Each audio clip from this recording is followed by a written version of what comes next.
everyone. In the grim darkness of the far future, there are nerds here to talk about it. I'm Kimara. I'm Joel. Welcome, ladies, gentlemen, and everyone beyond to Warhammer and Weebs, a podcast for Warhammer, about Warhammer, and everything else that catches our interest. How you feeling tonight, Joel? I'm feeling good. I'm feeling excited. I am ready to go. Let's do this. Let's talk I about something I am a weeb about because I don't know much yet. I mean, you're definitely gonna have your chance. I fully expect you to educate me about Star Trek at some point during the future. Doctor Who. Ooh, that should be fun. Oh yeah, I fully expect to just be entire notebook full of this stuff because there's a lot of things I know. There's a lot that you don't. There's a lot of things you know that I don't. And so this information exchange is going to be really, really, really fun. And it is. This is episode 0 of Warhammer and Weebs. And as such, I thought it would benefit us to talk about, well, Warhammer, the franchise. Because we use Warhammer colloquially kind of freely, and for us in particular, we're going to be talking about 40K as we do these episodes. But I think Warhammer, the other Warhammer franchises, Fantasy and Age of Sigmar, deserve their own time in the sun, as it is, because it very much, they are the back upon which 40K was built. And Uh, they also kind of I won't say they're not popular anymore, because Age of Sigmar has a huge fan base. So does Fantasy, but GW Games Workshop, the creators. It's pretty easy to tell that 40K is kind of the cash cow. I have seen so much Warhammer in every game shop I go to, every bookstore that has a game section. I just see it and I'm like, yep, that's Warhammer. No idea what any of this is. I know there's like a game, video games too, sometimes. I go to Target or some store near me. And I'm like, I have no idea what this is. I just see giant robots, and sometimes there are orcs. Those aren't Mordor orcs, I'll tell you that much. Those aren't Mordor. Actually, the funny thing is, they kind of started out as Mordor orcs, which we'll talk about in a moment. Um, yeah, no, 40K is very much it's probably the version you're going to see more often than not. Fantasy or so I get a little bit of history as it is. Warhammer, or rather Games Workshop, got founded in 1975, and they were largely, they did little different games, Mancala, chess. They were pretty much like small individual board games. Mhm. And as time went on, they started uh, branching out into the development and the sale of D&D miniatures, Mhm. which is weird to think about in our modern age, as both of us have been doing D&D online. Mhm. And it's weird to think about, like, they used to, and in some respects they still do. There are people who still use miniatures for D&D. Oh yeah, I remember when I had friends over from my board game club a couple years back. They brought little miniature figures for D&D as well. I don't know what they were. They were just probably little D&D figure you had with them. And those were fun. One thing I've always wondered about Warhammer, maybe you can answer this. Is it all one universe, or are the brands different universes in continuity? Because that's always confused me as well. I know it's like you got the brand, but is there like an internal universe to it, or is it even more Ye- confusing? Yes. So that's going to be actually the main point of this episode, because when they were doing D&D Mhm. miniatures, they're doing elves, orcs, humans, whatever. And eventually the company's like, hey, we can just do this ourselves for our own thing. Mhm. And, fast forward, it's 1983, they pop up with Warhammer Fantasy Battles, and it's pretty much they start developing their own proprietary factions, their own proprietary boards and terrains, and it's very compared to what it would become. It was very simplistic. It was Mhm. pretty much used like okay, you got a universe. It's pretty much fantasy Rome. You've got this uh action of undead sort of like groups of people, and it's like it's pretty much fantasy Egypt. You've got a lot of inspiration. One thing that gets cited a lot as inspiration is Tolkien, and you can really kind of see that. Of course. It's like, oh yeah, it's like, hey, basically everything was inspired by Tolkien for a long time, and Right. you see that they've got halflings, they've got your orcs, you've got your elves, you've got your humans, and having that kind of background really kind of made it easy, but where things kind of shifted and became far more interesting in how they went about was they also were adding inspirations of Paul Anderson and Michael Moorcock. And Mhm. Moorcock in particular has far more he's well known for his series about this character Elric of Milne I'm gonna butcher this name. Milnebone. I probably Okay. absolutely butchered that, but I've been looking into that, and it is Everybody oh, there's so many novels. Yeesh. I think there's easily like there's well over 2 dozen. A lot of them are some of them are side stories.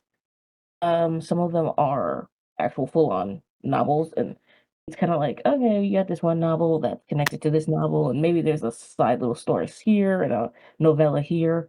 But the thing about Moorcock in particular was that his novel regarding the Elric saga it was far more darker.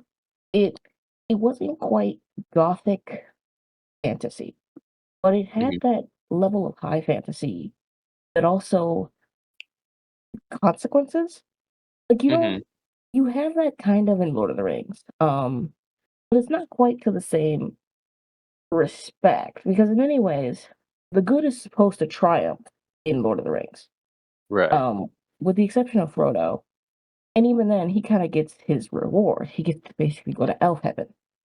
Exactly. And also, this is if we wanna make some comparisons, it's actually kind of fascinating with Lord of the Rings in particular, and it's fantasy, don't get me wrong, I wouldn't say it's not fantasy, but I would argue because especially when you get to, like, the Third Age, and I'm sure we both know so much about Lord of the Rings, but, I love Tolkien, uh, deep dives, but when you get to, like, the Third Age, so much of Middle Earth is kind of like I don't wanna say, like, it's like the dwindling of the magic, right? Like, that's kinda the whole point. It's like, Yeah. second age was when the cool stuff was going on, the first age was when the real cool stuff was going on, third age is like, yeah, they're wizards, but it's like, they're not even as epic. Even Sauron's not as epic as he used to be. Everything's not epic.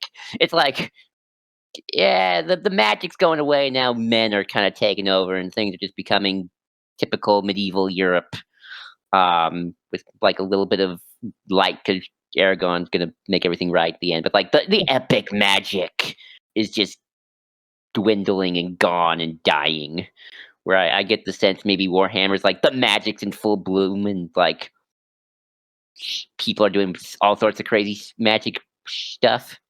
Well, hold on actually, because and I've seen this comparison. Um, and you touched on something that I think is a really interesting element of Warhammer is that when we have fantasy battles, Mhm, it's pretty much that third age. Um, it is you've got wizards and you've got some magic going on, but again, a lot of it is that sort of darker kind of it mhm, is that crumbling of society you mentioned. You right. had the elves and you had the dwarves and you had these different groups and like they had these great kingdoms, but unlike, Tolkien era where your kingdoms are crumbling and you decide to, go off to elf heaven because men are taking over. Mhm. you kinda just have a lot of infighting among elves, you got a lot of fighting between these different factions, and you've got, like, these high elves trying to hold on to their former glory, and it's just slipping through your fingers. You've got these pretty much Legolas wood elves who are just like, "Well, you know what," they're like, "You know what? Forget this. We're just gonna go live in the woods and try It's to a just little hold like on." the Third Age and the early Third Age and a little Second Age, it feels like then. Kind of, if you wanna make a Lord of the Rings comparison. It's Yeah, I it's like it is pretty much when Warhammer arguably starts, it's like Mhm. the end of Tolkien's Second Age, and it swiftly goes through Third Age, only, as you'll find out, there's no Aragon for them. Well, Oh there gosh, is, but it's like, there's an Aragon, but I think it was as Aragorn. you'll find out soon, Aragon kinda doesn't win. Oh gosh. Yeah, It's like the, it sounds like Warhammer is even more dark and cynical than Tolkien, where, like I guess the thing that I love about Tolkien, Tolkien is weirdly both.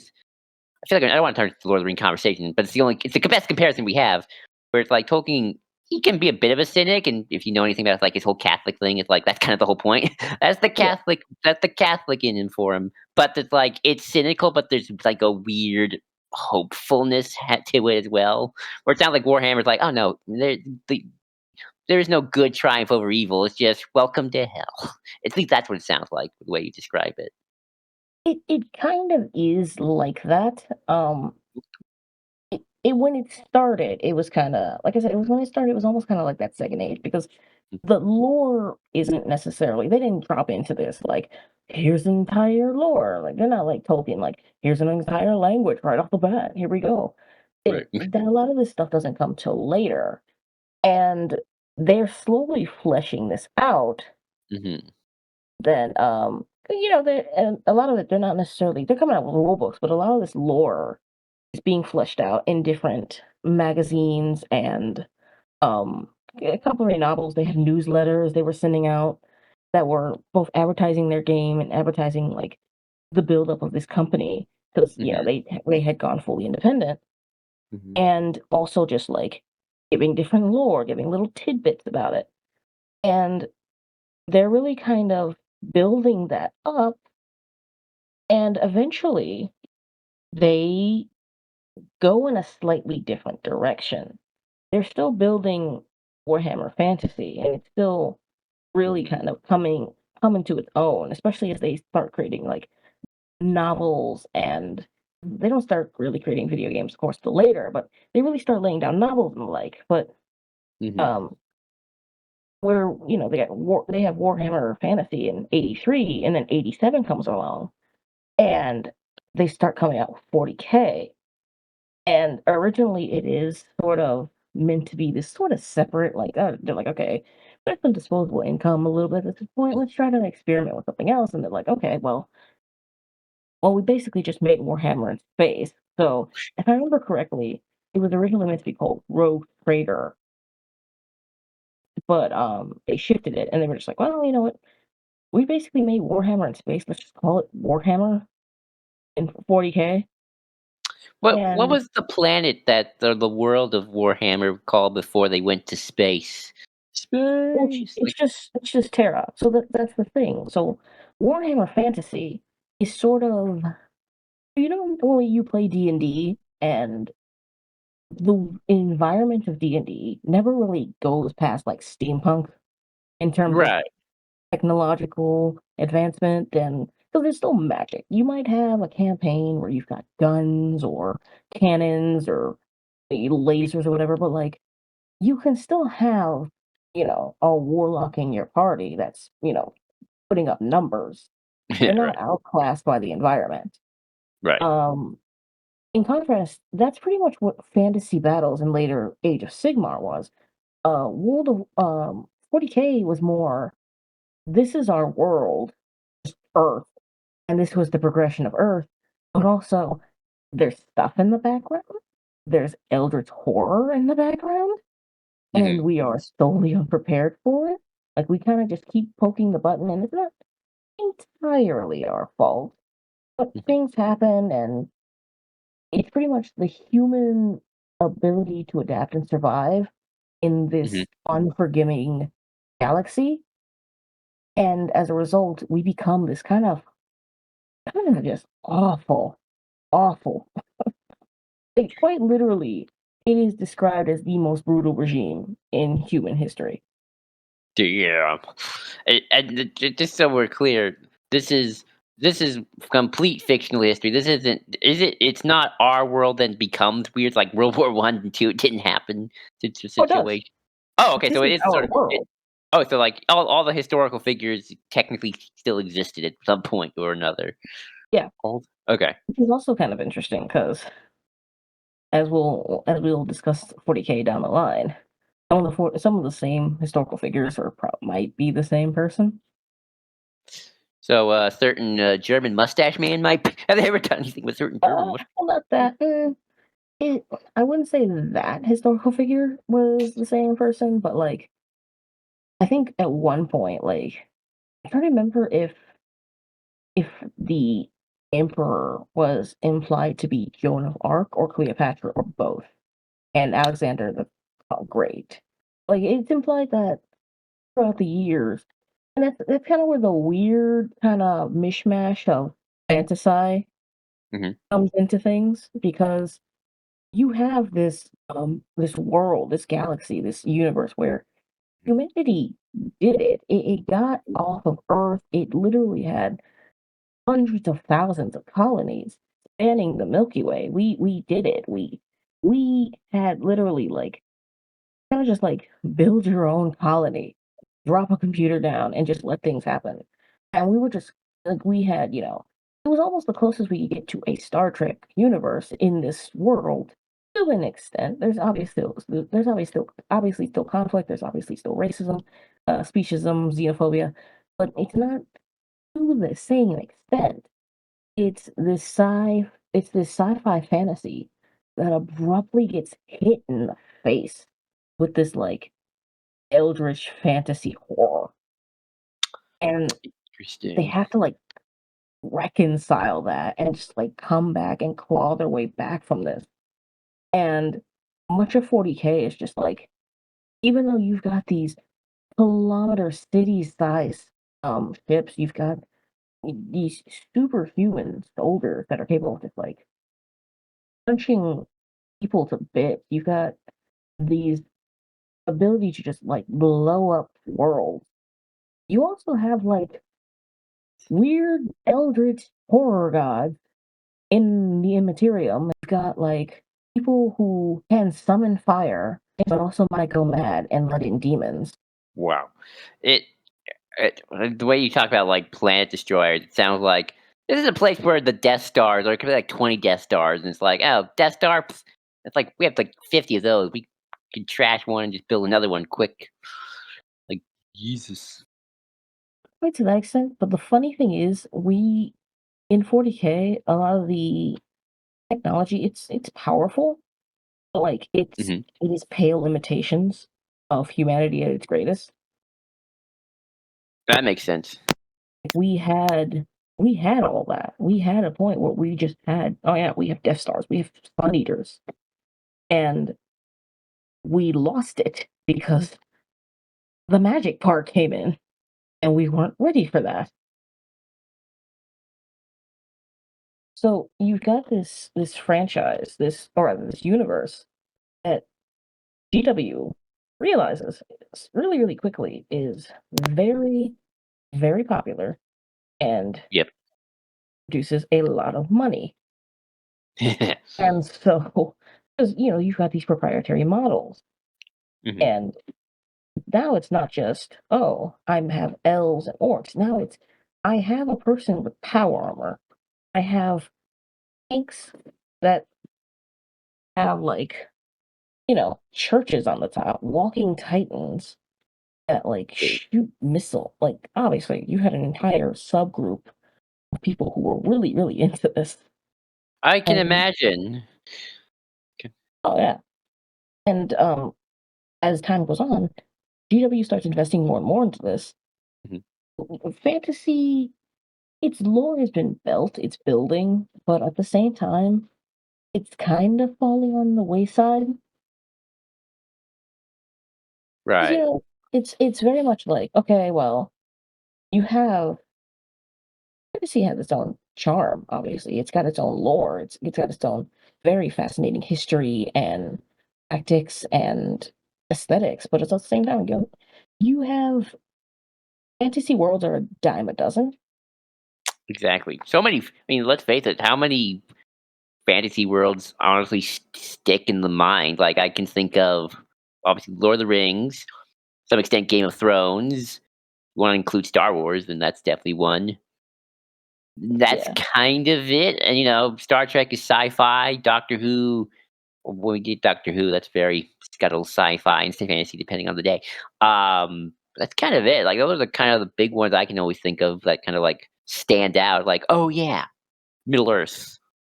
I know what that is. Yeah. Like you would definitely, especially since you can definitely see the trails and the roads that all these other franchises have laid down to Hmm. produce fantasy. Right. So at a certain point, fantasy kind of begins falling on the wayside. And to their credit, GW doesn't kind of just let it die ingloriously. It goes out with a really big bang. You're nice. Because remember when I told you this is the world where Angron kind of loses? Yeah. So they have their Angron. They have their uh Aragorn? You said sorry. I don't know why Aragorn. Angron is 40K. Aragorn, yes. They have their Aragorn. Aragorn doesn't really win in this. It's very because and this is something that it's laid down in fantasy but becomes very, very prevalent and important throughout 40K and eventually kind of wakes its way back in importance to fantasy Hmm. is the development of chaos, which is where these horrible eldritch things are coming from. Because The you have Cthulhu's of this world. The oh, Cthulhu. absolutely. And we're gonna talk a lot later on about like the different chaos gods, the warp, the immaterium, Mhm. and I mean, how arguably none of it is connected, but also it is connected. Everything exists, but nothing ever did. dang. Yeah. So to fantasy, it's like, okay, well, whereas 40K is it's pretty much the railing against the night, especially as time has gone on and they've had different updates and you've had like, oh, you've quite literally had heroes coming back from 10,000 years of stasis and disappearance just coming out of nowhere to, rail against the night. Humanity at its lowest, having these heroic figures coming back to take up the sword because, the main one's been sitting on a chair for 10,000 years, dying, rotting, and his kids are back and they're like, okay, well, we need to do something. Mhm. Fantasy didn't have that exactly. It had a character known as Sigmar, and he'd been gone, dead for a long time. And then Chaos started winning. It started winning hard, and Sigmar came back, but it wasn't enough.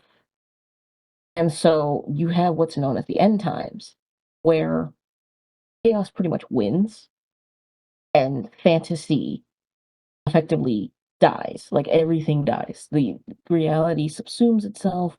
The races die.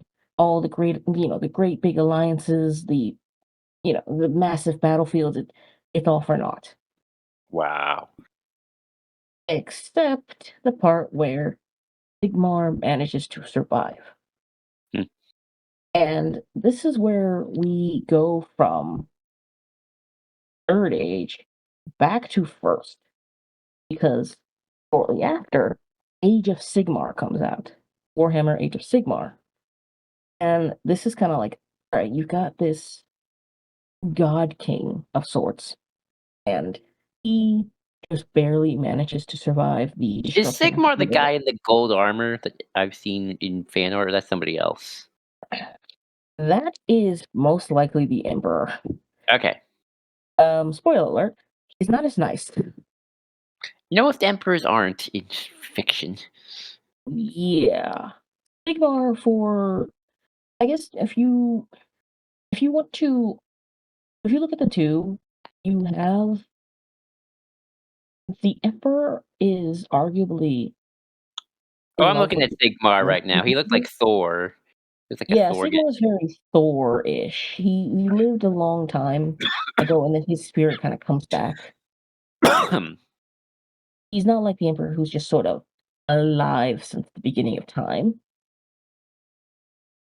And if you kind of want to compare them, you've got like Emperor's kind of in love with the idea of humanity, but not doesn't always necessarily mean the people itself.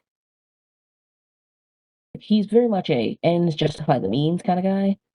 Sigmar is not as he's that to an extent in the way some kings are. Like sometimes Mhm. you have to sacrifice things, but like he's far nicer about it, and to an extent. He's far more empathetic. He'll cry if he has to sacrifice people. Still do it, but he's Oh, gonna feel bad. oh yeah, he'll cry. Like he will cry and he'll do it himself if he has to. He will weep, he will mourn, all of that. And Sigmar, in Age of Sigmar, he survives the ruination of the universe of fantasy Mhm. and comes across a new universe and starts building it from scratch and creates his own pantheon, has his heroes, has humanity comes back, the elves come back. There's different planes of existence in this one. Um, and so chaos is still there. It comes back, but it this is where again things get far more first stage versus third age, whereas in fantasy the magic was not kind of dying. It was very much Mhm. the crumbling of civilizations. Mhm. Here you have more first stage going into second age because you had this great golden rebuilding of a universe. Right. You had these people at their peak, and once again they're facing this constant war against entropy itself, and it's once again implied at times that it's winning again. But there's still far more hope. There's far more of a chance. There's stronger warriors, more magic.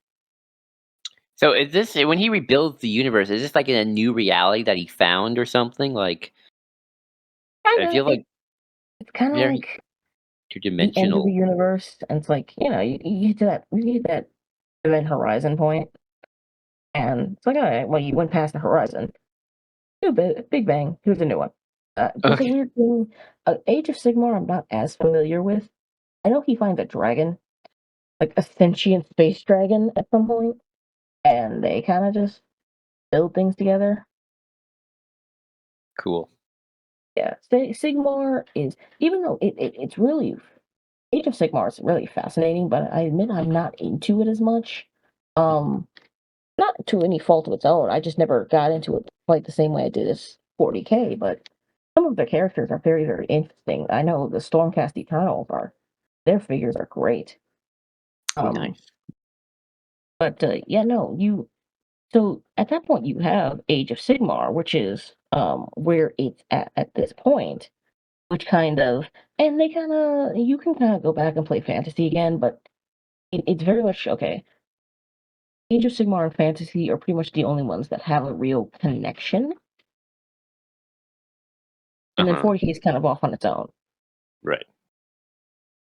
And so you've got 40K, which has been pretty much standing strong for each. It's been a while. Oh yeah, it's been well over 40. It's been well over 40 years. Um, but you see how much the franchise has shifted, how much effort GW put into this. Mhm. They have a vast majority of video games, vast majority of books, vast majority of figurines. If you go on their website, 40K. And it's Right. interesting to see, like, it's not only interesting to see, you see just how much lore they put into this, which I think is part of the reason I got into it.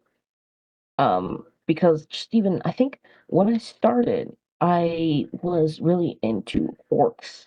for whatever reason. I don't know. I don't even remember why. 'Cause I orcs are got cool, that's why. Orcs are awesome. Oh yeah, the orcs in 40K are so unique and fascinating that they, of course, are going to get their own episode at some point because they're so similar but so different to your traditional concept of orcs. Right.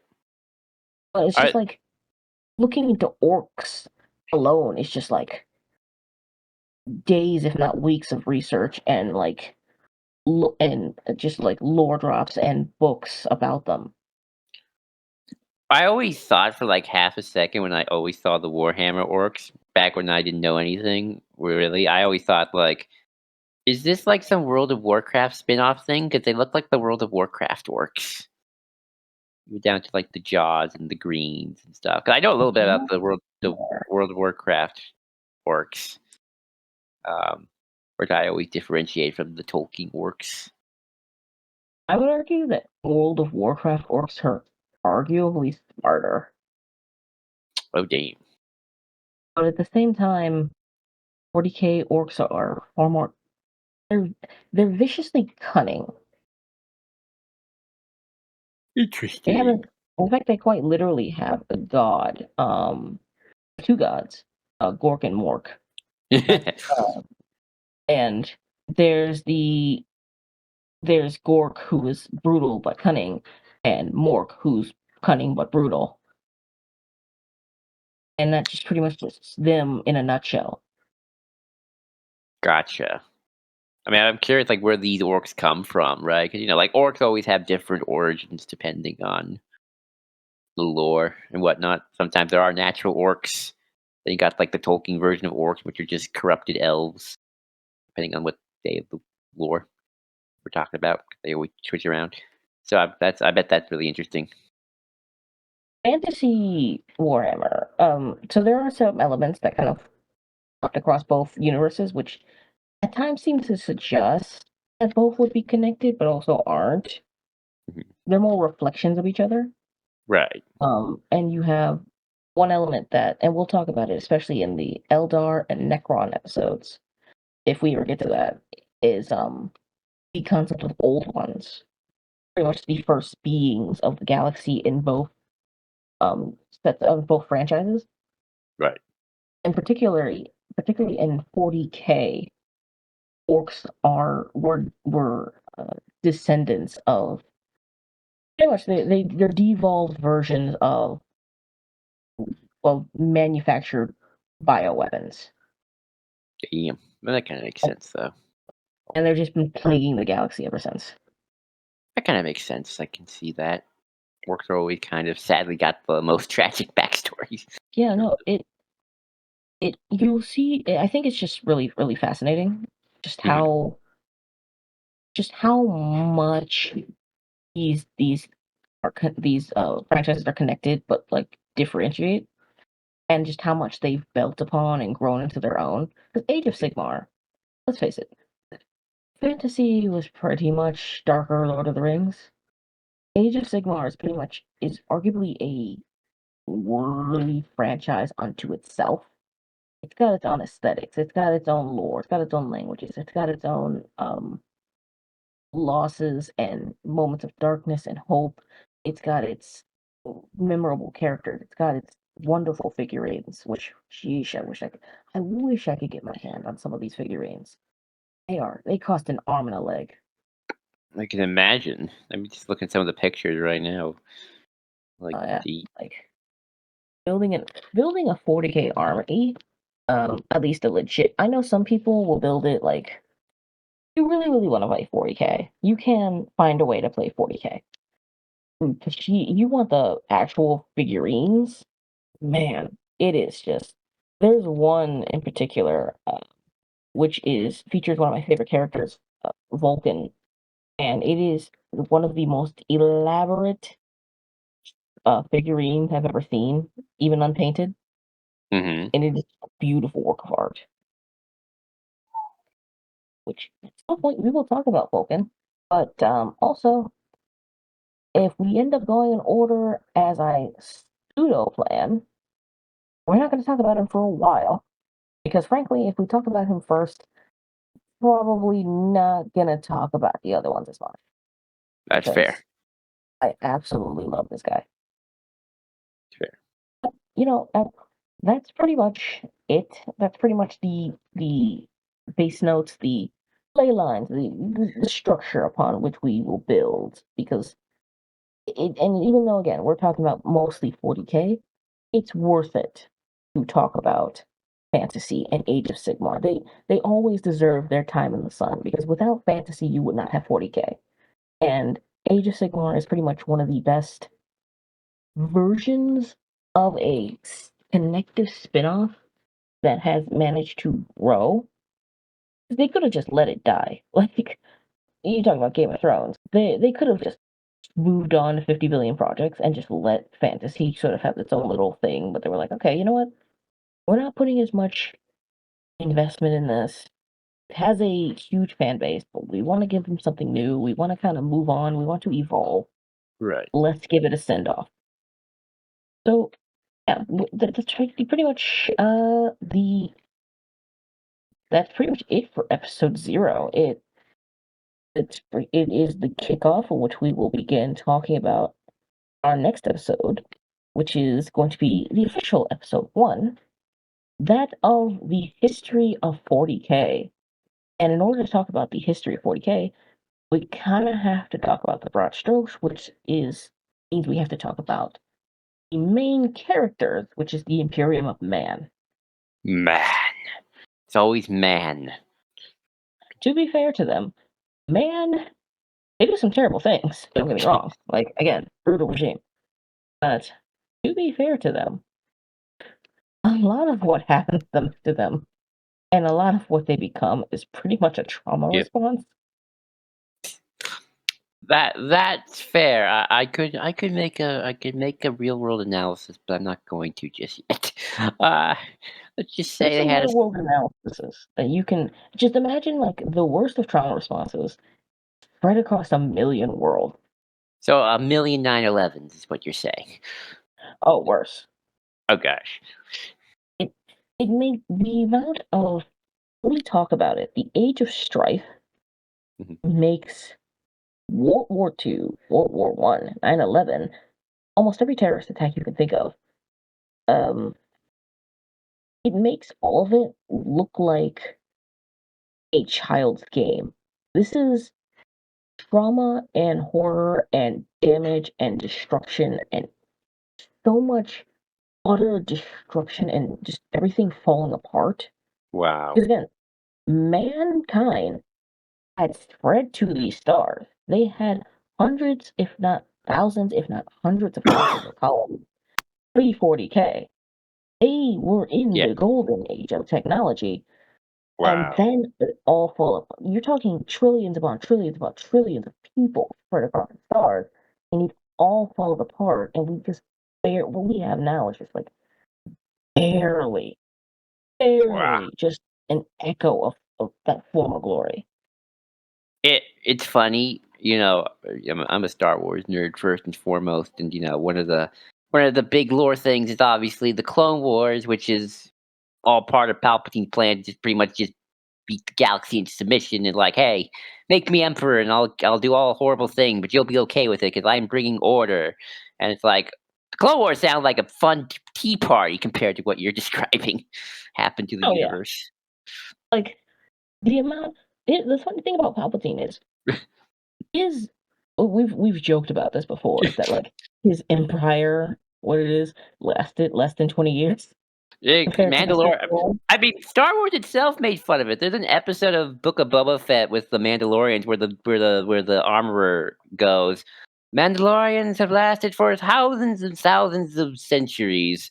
The Empire barely lasted 30. Oh yeah, Palpatine's empire compared to like the empires of old, in terms of grandeur and in terms of size, it is a drop in the bucket. And the Imperium that gets built in 40K would one, the Empire would crush Palpatine like he would crush him like an empty paper bag. Sure, you can imagine. Honestly, he could probably crush pretty much any Sith Lord like an empty paper bag. And on top of that, Palpatine's Palpatine's Empire had rebellion. That's true. Rebellions don't last long in the Imperium. There is no Rebel Alliance hope and or fight the Empire in Warhammer world. That Oh would yeah. get it gets crushed. Oh yeah, no. Like Palpatine, he might send if things get bad enough. He might send Vader, and even Vader is kind of like, in regards to how well he does things. The Imperium either sends Space Marines who are terrifyingly efficient, custodies who are so rare and so good at what they do that the moment they're sent out, it is labeled an automatic win, regardless of whether or not they got there or not. Or they might just blow up your planet, which is like overland bombardment. The Space Marines and these guys are what the Stormtroopers wished they could be. We'll talk about that later because I hesitate to put I hesitate to put stormtroopers and space marines on because space marines are a whole nother level. Stormtroopers are pretty much the guard, and it could be argued that the Imperium Guard could outmatch a stormtrooper on any day of the week.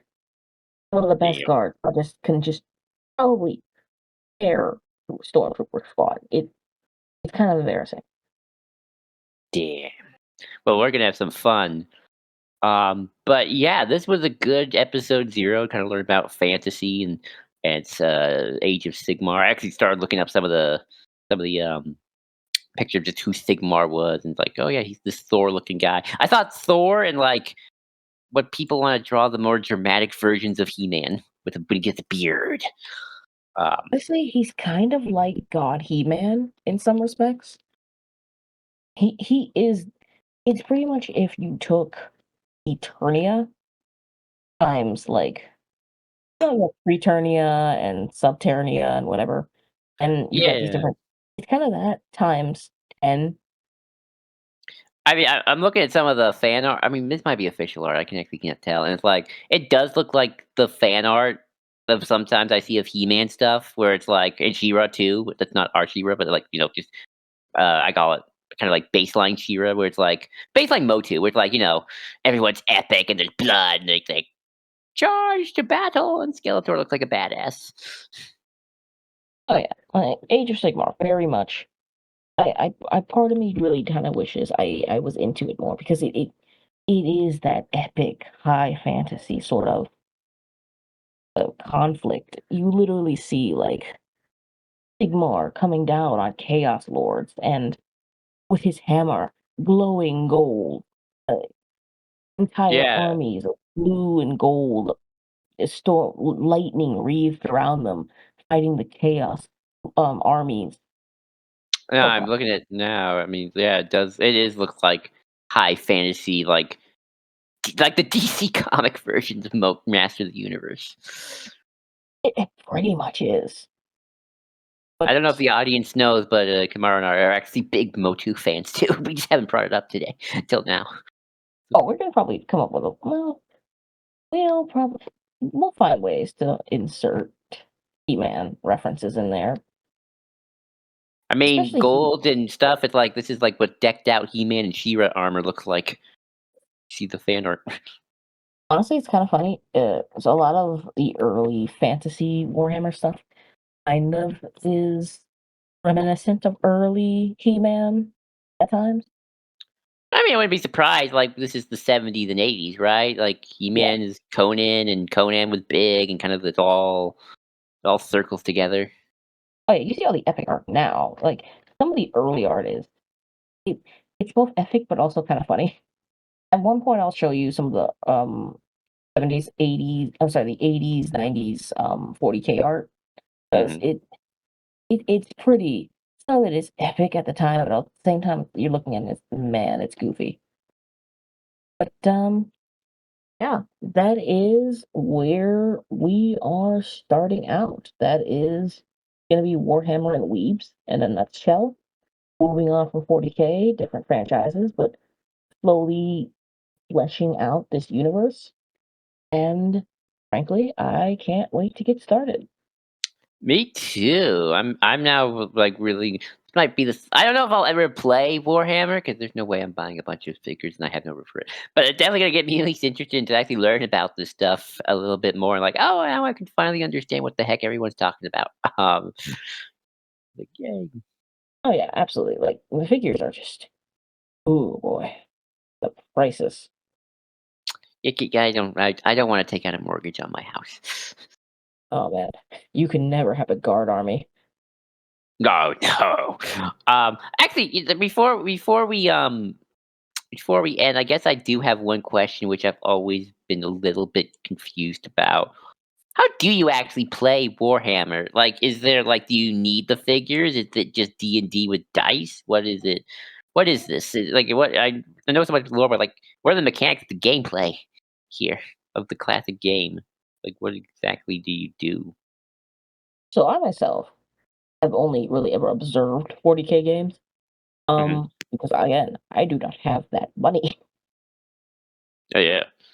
I have neither the money nor the space nor the time to invest in terrain and vehicles and figures. Even though I would love, I will repeat this a billion times. I would love a Vulcan figurine. It would be, I would both love it but also hate it because I could never paint it well. But as far as I understand it, it's largely a sort of a point system. So depending on how you what you have different characters for certain amounts, obviously. Hmm. So like that's why you might have, you know, a person who has an Imperium Guard figure army, nothing but guard, and it's like, yeah, I have twice the number of figures of you because you have Space Marines who might be worth, I don't know, say 10 points.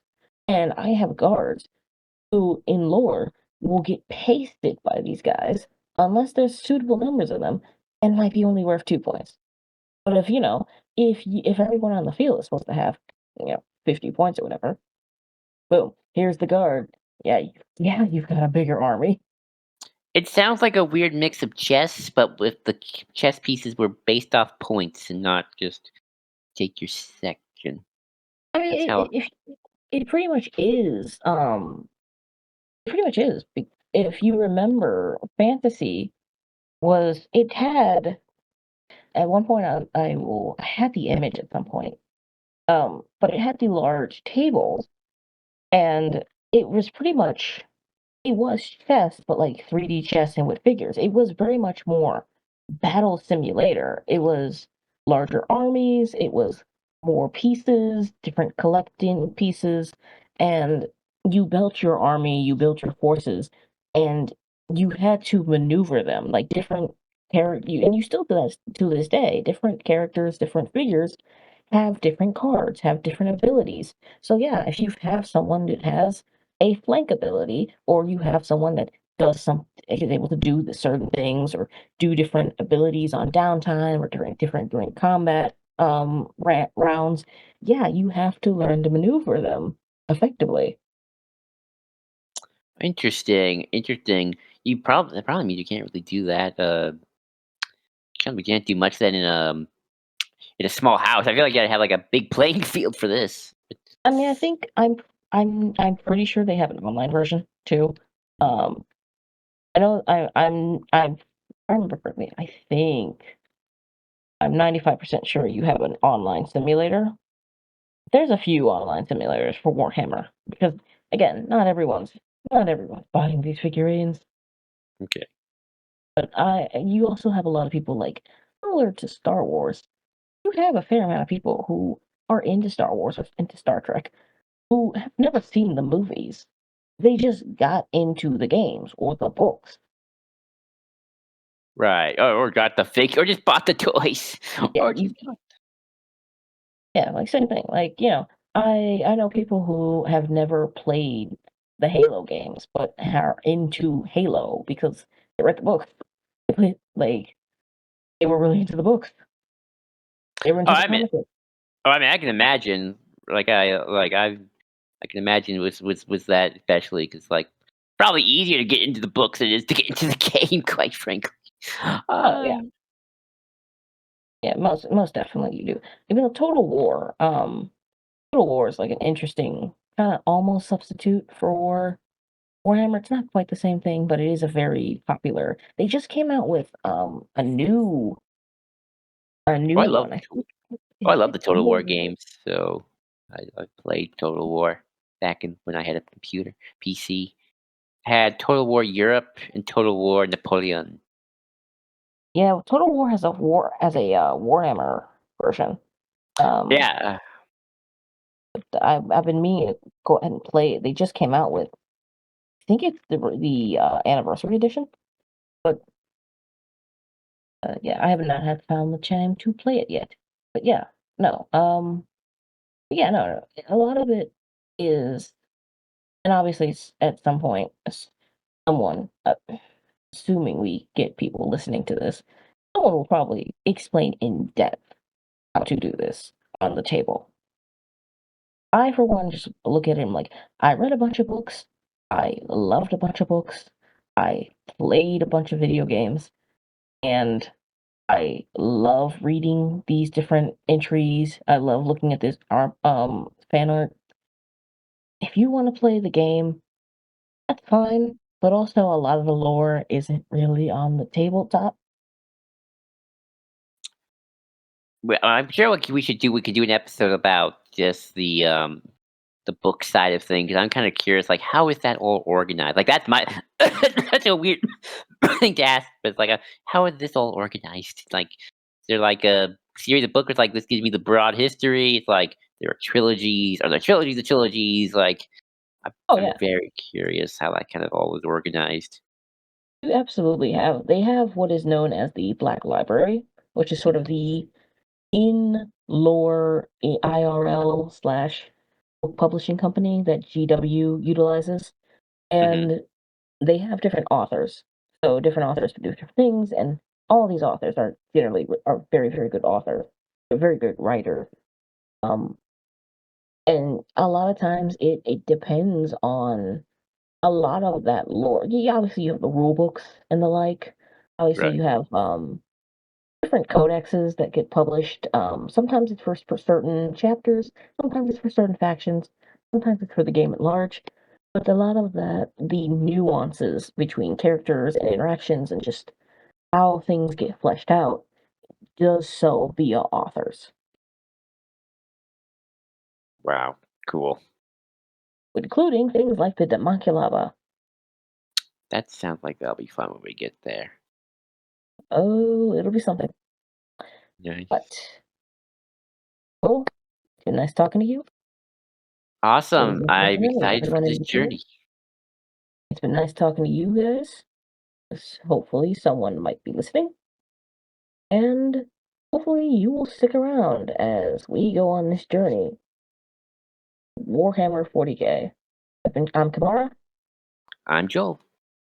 Have a good night. Bye.